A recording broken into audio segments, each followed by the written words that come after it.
Kirsten Brailsford, wife, mother, coach, and friends of many, had been having attacks throughout the year of 2014. The attacks included shortness of breath, vomiting, fatigue, and abdominal pain. Family and friends finally convinced her to see a doctor in November.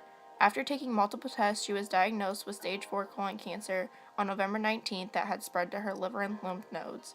She had multiple types of cancer in her family history. On December 1st, she had surgery, which they had cut out a foot of her colon and some of her lymph nodes. The doctor said that the surgery went well and now it's just a waiting game. On December 23rd, 2014, she had passed away. Colon cancer is cancer in the large intestines. Most types of colon cancer begin small as non-cancerous clumps of cells called adenomatous polyps. These cells later develop into colon cancer. People who are diagnosed with colon cancer get few to no symptoms at all. Symptoms can include rectal bleeding, abdominal discomfort, weakness or fatigue, and unexplained weight loss. Survival rates include stage 1 colon cancer, 92%, stage 2, 87 to 63%, stage 3, 89 to 53%, and stage 4, 11%. She was my volleyball coach. She motivated me to be better. She pushed me to the best of my abilities. She always wanted me to be a great volleyball player. She never let me settle just to be an average one.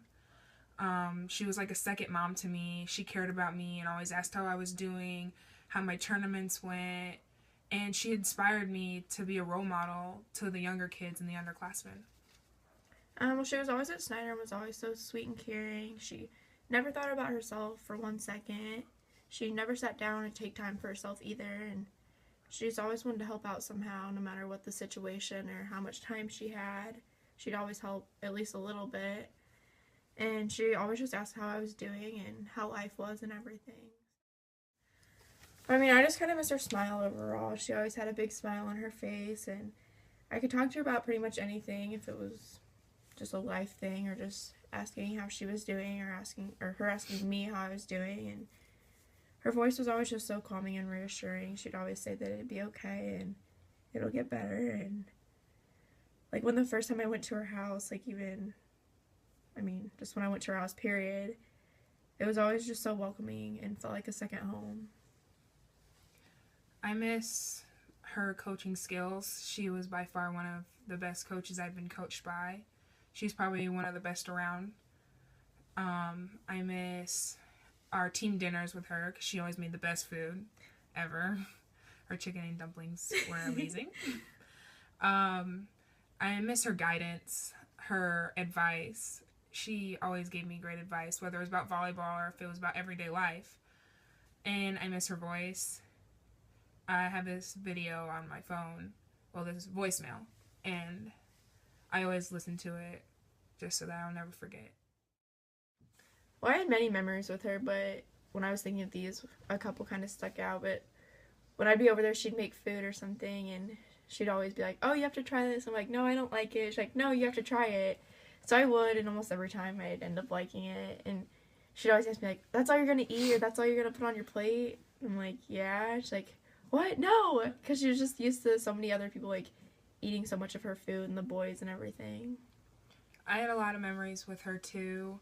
My favorite memory was my freshman year when she wanted to pull me up to her JV squad for the rest of the season. And she had a team dinner, but I wanted to stay with my freshman team and eat dinner with them. But she made me go with her team, and I was really upset, didn't want to talk to anyone, didn't know anybody really.